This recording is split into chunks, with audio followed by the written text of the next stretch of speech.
straight, though. What's the reaction from Capitol Hill over the stress test results? We are very pleased to have with us Republican Congressman Ron Paul of Texas, who, among other things, has been trying to get the Fed to open its books, which is what we've been trying to do here at Fox Business. We'll talk about that in a second, Congressman.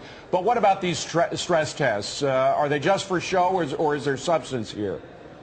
No, I think it's just propaganda. You know, we've gone through quite a few programs in the last year and a half, and this is just another one, and it's trying to pump up confidence, but so far it doesn't look like it's working again. I mean, we've been doing this continuously, but this to me is nothing more than a pretense that they can have central economic planning by manipulating money and credit through the Federal Reserve System. It's failed. It got us into this problem, and hardly can just more central economic planning by the Fed be the answer. Congressman, you co-authored a bill that pushed for auditing the Fed. You're to be applauded for that, because we here as well have pushed with our Freedom of Information Act, which was actually, we had a judge rule in our favor, pushing to just find out what's happening with the TARP money.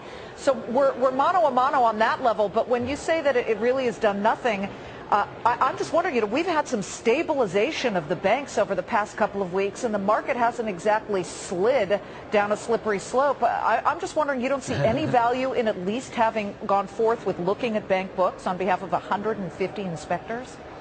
Well, looking at them is one thing, but endorsing a system that is deeply flawed is something else. Because we're not slipping quite as quickly as we were before doesn't reassure me, because we're still preventing the correction.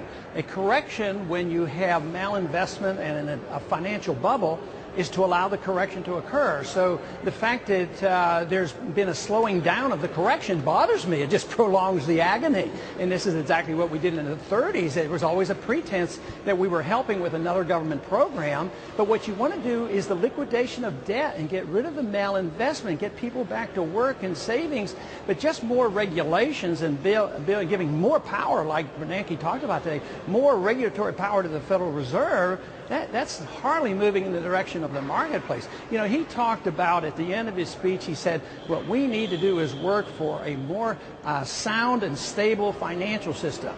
Obviously, he's confessing the financial system we've had today is not very sound and very stable, but all he's asking for is more authority and more power to inflate the currency, which is absolutely the